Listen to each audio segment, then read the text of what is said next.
परमेश्वर के नाम की स्तुति हो। मैं परमेश्वर का धन्यवाद करता हूँ आज इस सवेरे के समय में वचन में से मनन करने के लिए प्रभु ने यह अवसर दिया। साथ ही साथ मैं WCDC का धन्यवाद करता हूँ कि दैनिक वचन कार्यक्रम के द्वारा ये मौका दिया कि मैं आपके साथ वचन बांट सकूँ।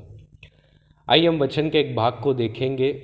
दूसरे राजाओं का पुस्तक उसका 6वां अध्याय और 33 कलम वचन ऐसा कहता है, वह उनसे यूँ बातें कर ही रहा था कि राजा उसके पास आ पहुंचा और राजा कहने लगा, यह विपत्ति यहोवा की ओर से है, अब मैं आगे को यहोवा की बाट क्यों जोता रहूं। ये जो वचन का भाग है, समरिया के नगर का राजा वो एलीशा भविष्यवक्ता के पास आया है, क्योंकि काफ़ी महीनों से दुश्मन ने जो है समरिया के नगर को घेर के रखा है और कुछ भी व्यापार या किसी प्रकार का कोई भी लेन देन या लोगों का शहर बाहर जाना या शहर के अंदर किसी को आ पाना कुछ भी काफ़ी महीनों से हो नहीं पा रहा है। और इसलिए अकाल का समय देश के अंदर आ गया और इतनी बुरी हालत आ गई कि लोग अपने बच्चों को भी खाने लगे। और इसीलिए ये राजा बड़े ही निराश होकर भविष्यवक्ता के पास ये प्रश्न को रखता है, जिसके जवाब में ये भविष्यवक्ता 7वें अध्याय के पहले कलम में ऐसा कहता है, तब एलीशा ने कहा, यहोवा का वचन सुनो। यहोवा यों कहता है, कल इसी समय शोमरोन के फाटक में सा भर मैदा 1 शेकेल में और 2 सा जो भी 1 शेकेल में बिकेगा। तो ये भविष्यवक्ता राजा के सवाल के सामने जवाब देता है कि एक भविष्यवाणी तुम्हारे लिए, एक वचन तुम्हारे लिए, और वो ये है कि कल के दिन में जो अर्थव्यवस्था है उसमें एक बदलाव आने जा रहा है और जो भी सामान वस्तुएं हैं उनका क्या भाव होने जा रहा है, इसके बारे में भविष्यवाणी कर रहा है। और ये बहुत ही असंभव सा बात दिखाई पड़ता है, जिसके वजह से राजा के साथ वाला अफसर जो है वो अविश्वास करता है। उसके अगले कलम में लिखा है, तब उस सरदार ने जिसके हाथ पर राजा तकिया करता था परमेश्वर के भक्त को उत्तर देकर कहा, सुन, चाहे यहोवा आकाश के झरोखे खोले तो भी क्या ऐसी बात हो सकेगी। एलीशा ने कहा, सुन, तू यह अपनी आंखों से तो देखेगा परंतु उस अन्न में से कुछ खाने ना पाएगा। तो ये अफसर सब प्रकार की कैलकुलेशन, हर प्रकार की गिनती करने के बाद वो कहता है कई महीनों से जो हालत है और अब एक दिन में या 24 घंटे के अंदर इसके अंदर कैसे फ़र्क आ सकता है, यह संभव है। यदि परमेश्वर आकाश के झरोखे को भी खोले तो भी ये हो नहीं सकता है। और एलीशा उसको ये बात बताता है कि इसके अविश्वास के कारण ये इन बातों को होता हुआ देखेगा पर अनुभव नहीं कर पाएगा। मेरे भाई और बहनों, इस वचन के द्वारा मैं आपको प्रोत्साहन देना चाहता हूँ कि जब भी भविष्यवाणी का शब्द मिले, जब भी परमेश्वर हमें कोई वायदा करे और भविष्यवाणी के शब्द दे असंभव परिस्थिति के बीच में, और वो एक ऐसी बात दिखाई पड़ती होगी कि ये कैसे हो सकता है, क्योंकि मानुषिक गिनती, मानुषिक कैलकुलेशन के अनुसार और जो आसपास की परिस्थितियों को देखा जाए या भूतकाल में कई लोगों के जीवनों में देखा गया कि परिस्थिति में बदलाव आना असंभव है या कोई रास्ता खुल नहीं सकता है, किसी और के लिए काम नहीं किया, या दुनिया में सबसे बुद्धिमान या स्किल वाले व्यक्ति या अनुभवी व्यक्ति के लिए ये काम नहीं कर सका, और मनुष्य के शास्त्र के अनुसार ये संभव नहीं है। जब सब कुछ इस प्रकार दिखाई पड़ता हो तब परमेश्वर की भविष्यवाणियों को ग्रहण करना असंभव सा दिखाई देता है। लेकिन ये वचन हमें ये सिखाता है कि जो विश्वास करेगा वो उस चमत्कार को देखेगा, अनुभव करेगा, लेकिन जो अविश्वास करेगा वो इसको अनुभव नहीं कर पाएगा।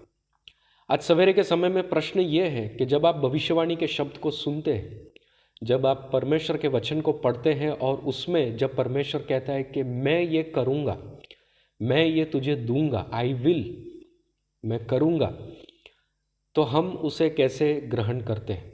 परमेश्वर के वचन बहुत सारे वायदे, बहुत सारी भविष्यवाणियों को हमें देता है, लेकिन ये हमारे ऊपर निर्भर करता है कि हम इसे कैसे मोल लेते हैं। क्या हम इसे सिर्फ सुनते हैं या छोड़ देते हैं, या हम उसे सुनते हैं और विश्वास को उस पर लगाते हैं। क्योंकि जो व्यक्ति विश्वास करेगा वो इसे ज़रूर प्राप्त करने पाएगा। वचन में हम देखते हैं एलिया भविष्यवक्ता के समय में जब अकाल का समय पड़ा, तब परमेश्वर ने एलिया से कहा कि साराफात में एक विधवा है और पूरे अकाल के समय तेरा ख्याल रखने के लिए परमेश्वर ने उसे तैयार किया है। ये कौन सी विधवा है, इसे जानने के लिए एलिया ने जो है साराफत पहुंचने के बाद जो सामने पहली विधवा दिखी उससे कहा मेरे लिए थोड़ा पानी पीने के लिए लेकर आए। जब देखा कि विधवा आज्ञा मान रही है तो उसे थोड़ा और कठिन परीक्षा दिया। उसे कहा कि एक टुकड़ा रोटी भी लेते हुए आना, जिसके लिए उस विधवा ने कहा ये मुश्किल है क्योंकि ये आखिरी रोटी है जिसे खाकर वो और उसका बेटा मरने जा रहा है। तब एलिया ने उसे एक भविष्यवाणी दी, यदि तू विश्वास करेगी तो तू और तेरा घराना पूरे अकाल के समय में भोजन को प्राप्त करता जाएगा, यदि तू अभी इस समय परमेश्वर के दास का आदर करे। उस स्त्री ने विश्वास किया और इसलिए उस चमत्कार को उसने अनुभव किया। यदि अगर वो विधवा स्त्री इसको विश्वास नहीं करती तो किसी और विधवा के लिए वो रास्ता खुल सकता था।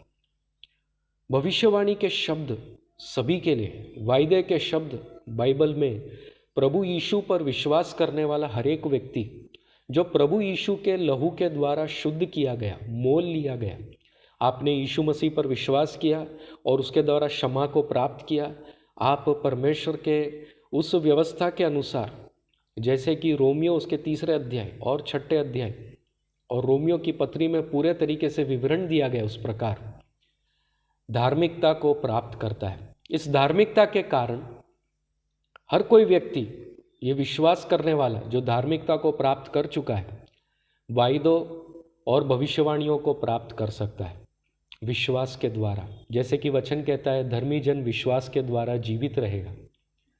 हमारा विश्वास करना और वायदे को ग्रहण करना और वचन को ग्रहण करना हमारे लिए वो संभव बनाता है। जब राजा ने ये प्रश्न पूछा एलीशा से कि अब मैं क्या आशा रखूं परमेश्वर के पास से, तब एलीशा उसे भविष्यवाणी देता है और उसके सामने वो कुछ अविश्वास की बात तो नहीं करता है, वरन इंतज़ार करता है क्या होने जा रहा है। यह राजा के लिए भी समझना कठिन था, परंतु वो उस अफसर के जैसे विरोध में शब्द नहीं कहता।